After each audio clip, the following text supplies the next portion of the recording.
ውድ ቻናላችን ቤተሰቦች እንኳን ወደ ቻናላችን በደህና መጣችሁ። አሁንም ሊቨርፑልን በተመለከቱ ዘገቦች ተመልሼ መጥቻለሁ። በሰዓት የምንመለከታቸው ዛሬ ማርች 2 ነው እና በዚህ የማርች ወርም ሊቨርፑሎች 6 ጨዋታዎችን ያደርጋሉ። እነዚህ 6 ጨዋታዎች ደግሞ የሊቨርፑልን ሲዝን ዲፋይን ሊያደርጉ የሚችሉ ናቸው። ምናልባትም ሊያሳምሩ ይችላሉ፣ ምናልባትም ደግሞ መጥፎ ሲዝን እንዲሆን ሊያደርጉ ይችላሉና እነዚህን ጨዋታዎች እንግዲህ በዝርዝር የምንመለከት ይሆናል። ከዛ በተጨማሪም በትናንትናው ምሽት ላይ ጋሪ ኔቪል የሰጠው አስተያየት አለ። በተለይ ደግሞ የዚህ ሲዝንን ቶፕ 5 ውስጥ ማን ሊጨርስ ይችላል የሚል ግምቱን አስቀምጧል።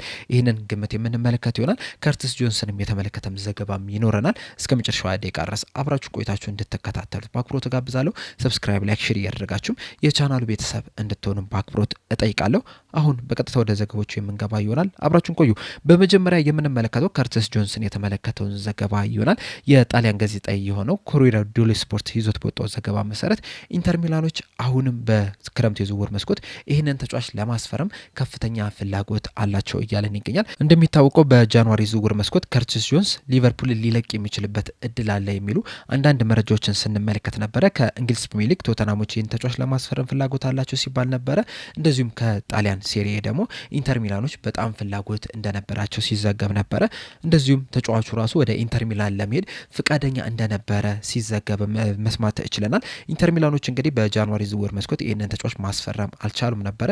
በተለይ ደግሞ በዛ ሰሞን እንግዲህ አሰልጣኝ አርነ ስሎት እንደተናገሩት ከሆነ እዚህ ላይ ተጫዋች ለመጨመር ነው የምናስበው እንጂ ካለን ስኳር ላይ ተጫዋች ለመቀነስ ምንም አይነት ፍላጎት የለንም፣ ቡድኑን ለማጠናከር ነው ያለን ፍላጎት የሚል አስተያየትን ሰጥተው ነበርና ከዛ በኋላ ነው እንግዲህ ከርቲስ ጆንስም በሊቨርፑል ሊቆይ የቻለው እንጂ ምናልባትም በውሰት ውል ወደ ኢንተር ሚላን ሊያቀና የሚችልበት እድልም እንዳለ ሲዘገብ ነበረ።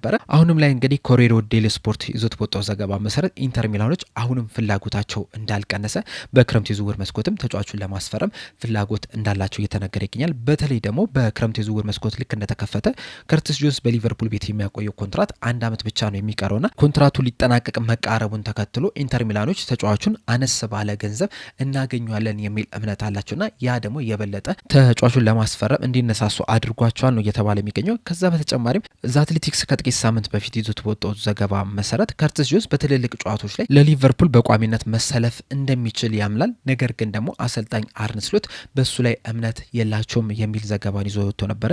በተለይ ደግሞ ሊቨርፑሎች በዚህ ሲዝን ከትልልቅ ቡድኖች ጋር ያደረጉትን ጨዋታ ስንመለከት ከአርሰናል ጋር 2 ጊዜ፣ ከማንቸስተር ዩናይትድ ጋር፣ ከቼልሲ ጋር፣ ከማንቸስተር ሲቲ ጋር 2 ጊዜ እንደዚሁም ከሪያል ማድሪድ ጋር በቋሚነት መጀመር ያልቻለ ተጫዋች ነው። እንደዚሁም በቅርብ ጊዜያቶች ያደረገውን ጨዋታ ራሱ ስንመለከት ከባርንስሌና ከበርንሌ ጨዋታ በኋላ በቋሚነት መጀመር የቻለው 2 ጨዋታዎችን ብቻ ነው። አንደኛው ከብራይተን ጋር ሲሆን ሌላኛው ደግሞ ከኖቲንጋም ፎረስት ጋር ነው።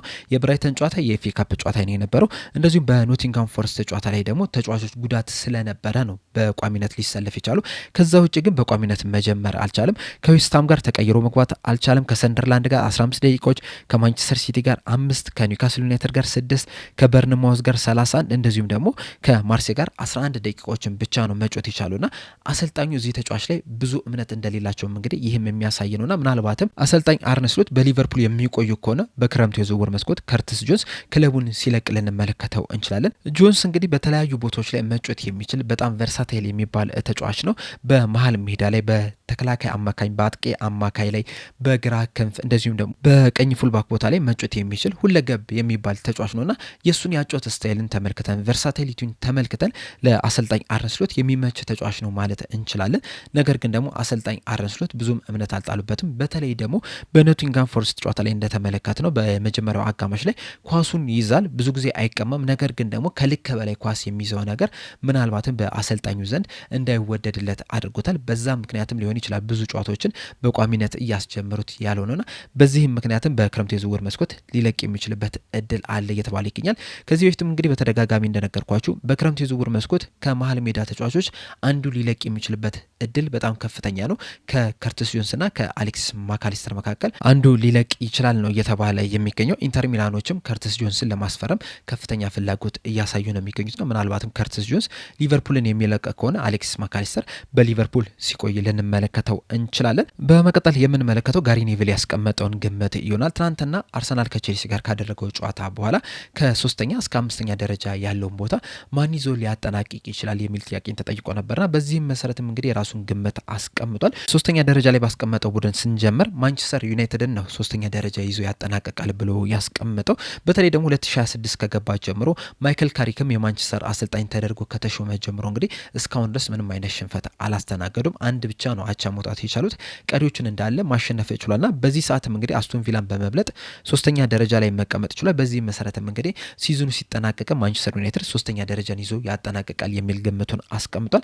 በአራተኛ ደረጃ ላይ ደግሞ ሊቨርፑሎች ይቀመጣሉ ብሏል። ሰሞኑን እንግዲህ ሊቨርፑሎችም የተሻለ የሚባል እንቅስቃሴን እያደረጉ ነው የሚገኙት። ያለፉትን 4 ጨዋታዎችም ምንም አይነት ሽንፈት አላስተናገዱም። እንደዚሁም ከሌሎቹም ቡድኖች ደግሞ የተሻለ የሚባል ጊዜን እያሳለፉ ነው የሚገኙትና በዛ ምክንያትም አራተኛ ደረጃ ላይ የሚቀመጡ ይሆናል። አምስተኛ ደረጃውን ወይ አስቶን ቪላ ወይ ቼልሲ ይዘዋል ብዬ ነው የማስበው የሚል አስተያየቱን ሰጥቷል። በተለይ ደግሞ አስቶን ቪላዎች እንግዲህ እስከ አምስተኛ ደረጃ ላይ ይዘው ቢያጠናቅቁ በጣም ደስ ይለኛል። አሰልጣኙም በጣም ልምድ ያለው በጣም ብልህ የሆነ አሰልጣኝ ነውና በዛም አማካኝነት እንደዚሁም ደግሞ አንዳንድ ተጫዋቾቻቸው ከጉዳት ቢመለሱላቸው በእርግጠኛነት አምስተኛ ደረጃን ይዘው ያጠናቅቃሉ ብዬ አስባለሁ። ነገር ግን ደግሞ የጉዳቶች መደራረብ ምናልባትም ቼልሲዎች ከነሱ የተሻለ ቦታ ላይ ሊቀመጡ የሚችሉበት እድል አለ ብሏል። እናም በአጠቃላይ እንግዲህ ሶስተኛ ደረጃ ላይ ማንቸስተር ዩናይትድን፣ ሊቨርፑልን አራተኛ ደረጃ ላይ፣ አምስተኛ ደረጃ ላይ ደግሞ አስቶን ቪላ ይዞ ሊያጠናቅቅ ይችላል የሚል ግምቱን አስቀምጧል። በዚህ ግምት ተስማማላችሁ ወይ? ሀሳባችሁ እንዳለ ኮሜንት ሴክሽን ላይ በመጻፍ አሳውቁኝ። በመቀጠል የምንመለከተው ዛሬ ማርች 2 ላይ ነን የምንገኘውና በዚህ የማርች ወር ደግሞ ሊቨርፑሎች 6 ጨዋታዎችን የሚያደርጉ ይሆናል። እነዚህ 6 ጨዋታዎች ለሊቨርፑል በጣም ወሳኝ የሚባሉ ናቸው። በሶስት የውድድር አይነቶች ነው እንግዲህ እነዚህ 6 ጨዋታዎች የሚያደርጉት። በፕሪሚየር ሊጉ፣ በኤፍኤ ካፑ እንደዚሁም ደግሞ በሻምፒዮንስ ሊግ የተለያዩ ጨዋታዎችን ያደርጋሉ። የመጀመሪያው የማርች ወር ጨዋታ እንግዲህ ነገ ምሽት 5 ሰዓት ከሩብ ላይ ከወልቭስ ጋር በፕሪሚየር ሊጉ የሚገናኙበት ጨዋታ ነው። ይህም ጨዋታ እንግዲህ ለሊቨርፑል በጣም ወሳኝ የሚባል ነው። በተለይ ደግሞ የሻምፒዮንስ ሊግ ቦታውን ይዞ ለማጠናቀቅ ከተፈለገ ይህንን ጨዋታ የግድ ማሸነፍ ያስፈልጋል። እንደዚሁም ከአስቶን ቪላ፣ ከማንቸስተር ዩናይትድ፣ ከቼልሲ ቀደም ብሎ የሚጫወተው ጨዋታ እንደመሆኑ መጠን ይህንን ጨዋታ በማሸነፍ እነዚህ ቡድኖች ላይ የበለጠ ጫና ለመፍጠር ይረዳዋልና ነገ በጣም ወሳኝ የሚባል ጨዋታ አለ። ከዛም እንግዲህ በተመሳሳይ ከወልቭስ ጋር በኤፍኤ ካፕ ማርች 6 ወይም ደግሞ የካቲት 27 አርብ ዕለት የሚያደርጉት ጨዋታ አለ። ይህም ጨዋታ ለሊቨርፑል በጣም ወሳኝ የሚባል ነው። ምክንያቱም በዚህ ሲዝን ሊቨርፑሎች ሲዝናቸውን ማሳመር የሚፈልጉ ከሆነ ዋንጫ የግድ ማንሳት መቻል አለባቸው። እንደሚታወቀው ደግሞ በፕሪሚየር ሊጉ ላይ ዋንጫ ማንሳት የማይቻል ነገር ነው። ምክንያቱም ከአርሰናል ጋር ያለው የነጥብ ልዩነት በጣም ሰፊ ነው። በካራባኦ ካፕም እንግዲህ በክሪስታል ፓላስ ተሸንፈው መውጣታቸው አይዘነጋም። ስለዚህ ቀሪ ያላቸው የዋንጫ የማንሳት እድል ኤፍኤ ካፕና ሻምፒዮንስ ሊግ ብቻ ነው። አርብ ዕለት ደግሞ ከወልቭስ ጋር የኤፍኤ ካፕ ጨዋታ ይኖርባቸዋልና ያንን ጨዋታ የግድ ማሸነፍ መቻል አለባቸው። የሚሸነፉ ከሆነና ከውድድር የሚወጡ ከሆነ ግን ተጫዋቾቹና የአሰልጣኝ ስታፍ አባላቶች ላይ ከፍተኛ ተጽዕኖ ነው የሚፈጥርባቸው። በተለይ ደግሞ አሰልጣኝ አርነ ስሎት ላይ በዚህ ሲዝን እንግዲህ ከስራቸው መሰናበት አለባቸው የሚሉ የተለያዩ ድምጾችን ስንሰማ ነበርና ከኤፍኤ ካፕ የሚወጡ ከሆነ ያ ድምጽ የበለጠ እንዲጎላ ያደርግባቸዋል። ስለዚህ ይህንን ጨዋታ የግድ ማሸነፍ መቻል አለባቸው። ሶስተኛው ጨዋታ ደግሞ ማርች 10 ወይም ደግሞ መጋቢት 1 በሻምፒዮንስ ሊግ ከጋላታ ሰራይ ጋር የሚያደርጉት ጨዋታ ነው። ይህ ጨዋታ እንግዲህ በኢስታንቡል የሚደረግ ጨዋታ ነው። እናም በጣም ወሳኝ የሚባል ጨዋታ ነው። እንደሚታወቀው በግሩፕ ጨዋታዎች ላይ በኢስታንቡል በተገናኙበት ሰዓት ጋላታ ሰራዮች 1-0 በሆነ ውጤት ማሸነፋቸው አይዘነጋም። በእርግጥ አጀማመር ላይ ሊቨርፑል የተሻለ የሚባል እንቅስቃሴን ማድረግ ችለው ነበረ። ነገር ግን በስተመጨረሻ ጋላታ ሰራዮች አሸንፈው መውጣት ችሏል። እንደዚሁም በጥሎ ማለፉም ጋላታ ሰራዮች ጁቬንቱስን 7-5 በሆነ ድምር ውጤት ነው አሸንፈው መውጣት የቻሉትና ቀላል ጨዋታ ይሆናል ተብሎ አይጠበቅም። እናም ሊቨርፑሎች በኢስታንቡል ከባድ ጨዋታ የሚኖርባቸው ይሆናል። የማርች ወር አራተኛ ጨዋታቸው ደግሞ ማርች 15 ወይም መጋቢት 6 ከቶተናም ጋር በአንፊልድ የሚገናኙበት የፕሪሚየር ሊግ ጨዋታ ነው። ቶተናሞች በዚህ ሲዝን በጣም መጥፎ የሚባል ጊዜ ነው እያሳለፉ የሚገኙት። ምናልባትም በፕሪሚየር ሊጉ ባለፉት 30 ምናምን ዓመታት ቶተናሞች እንደዚህ አስከፊ የሚባል የውጤት ቀውስ አጋጥሟቸዋል ለማለት ትንሽ ያስቸግራል። በዚህ ሰዓት የደረጃ ሰንጠረዡን ከተመለከተን 16ኛ ደረጃ ላይ ነው የተቀመጡት። 17ኛ ደረጃ ላይ ከተቀመጠው ከኖቲንጋም ፎረስት በ2 ነጥብ ርቀት ላይ ብቻ ነው የሚገኙት። እንደዚሁም 18ኛ ደረጃ ላይ ከተቀመጠው ከዌስትሃምም ያላቸው የነጥብ ልዩነት 4 ብቻ ነውና እያንዳንዱ ጨዋታ ለነሱ የፍጻሜ ነው የሚሆነው። ለሊቨርፑልም እንግዲህ ቅድም እንዳልኳቸው የሻምፒዮንስ ሊግ ቦታን ይዞ ለማጠናቀቅ እያንዳንዱን ጨዋታ ማሸነፍ የግድ ይሏልና የፍጻሜ ጨዋታ ነው ማለት እንችላለን። ሁለቱም በጣም የሚፈልጉ ጨዋታ እንደመሆኑ መጠን በጣም አስቸጋሪ ጨዋታ ይሆናል ተብሎ ይጠበቃል። የማርች ወር 15ኛ ጨዋታ ደግሞ ማርች 18 ወይም መጋቢት 9 በሻምፒዮንስ ሊግ በአንፊልድ ከጋላታሳራይ ጋር የመልስ ጨዋታ ነው የሚኖራቸው። ይህም እንግዲህ ቅድም እንዳልኳችሁ በጣም ወሳኝ የሚባል ጨዋታ ነው።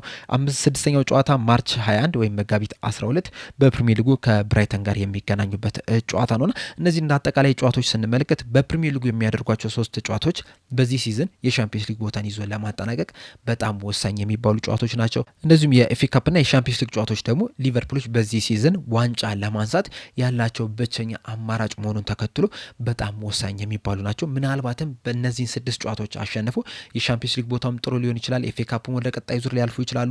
እንደዚሁም ሻምፒዮንስ ሊጉም ወደ ቀጣይ ዙር የሚያልፉበት እድል ሊፈጠር ይችላል። ነገር ግን በሻምፒዮንስ ሊጉና በኤፍኤ ካፑ ከውድድር የሚወጡ ከሆነ በፕሪሚየር ሊጉም ቢያንስ 1-2ቱን የሚሸነፉ ከሆነ ግን ምናልባትም የአሰልጣኝ አርነ ስሎት በሊቨርፑል ቤት ያላቸው ቆይታ የበለጠ አደጋ ውስጥ እንዲገባ ያደርጋቸዋልና በጣም ወሳኝ የሚባሉ ጨዋታዎች ከፊት ለፊታቸው አሉ። እናም በእነዚህ 6 ጨዋታዎች ሊቨርፑል ስንቱን ጨዋታ ያሸንፋል ብላችሁ ትገምታላችሁ? ግምታችሁ እንዳለ ኮሜንት ሴክሽን ላይ በመጻፍ አሳውቁኝ። ከዛ ውጭ ግን ከማርች 23 እስከ 31 ወይም ደግሞ ከመጋቢት 14 እስከ መጋቢት 22 የኢንተርናሽናል ብሬክ ነው የሚሆነው፣ የሀገራት ጨዋታዎች ይኖራሉ። ስለዚህ የሊቨርፑል ተጫዋቾች ምንም አይነት ጨዋታ የማይኖራቸው ይሆናል።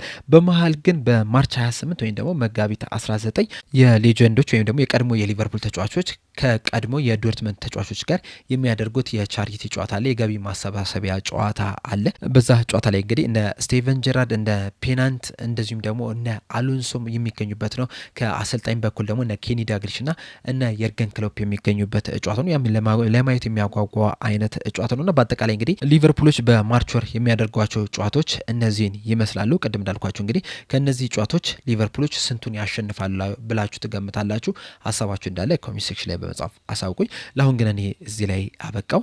በቀጣይ በሌላ እስከምንገናኝ ድረስ ሰብስክራይብ፣ ላይክ፣ ሼር ማድረግ እንዳትረሱ። ቸር ያቆየን።